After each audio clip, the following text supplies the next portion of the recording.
jya wibuka kwiyitaho, isohokane, genda wicara ahantu urye neza. Kuki ariko murya neza ku minsi mikuru gusa? Hari n'abantu barya neza mu bukwe gusa. Ko ni ikintu cy'ikigabo nta bukwe gisiba. Kuri bife ukabona gitonze umurongo gituje, ubona ari igisirimu, ariko ubusirimu bukabupimira ukuntu ibiryo bye biresha. Ukabona yapanze, arapanze, ibiryo biri kumukingiriza no gutambuka. Kuki ujya guhagira mu bukwe bw'abandi? Uratwerera, ariko ibuka kuri n'umusirimu basi. Ufate dukeya uvuga uti narihaye ibi bateguye, ariko biba binakonje by the way.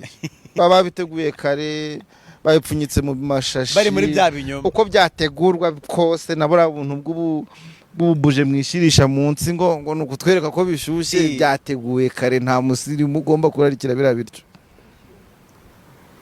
Ndi kurya umushyushyo ndi umusirimu. Ibaze nawe utashyushye neza. Bari abantu bakoreye ubukwe muri jaride runaka, nta gikoni kiriyo.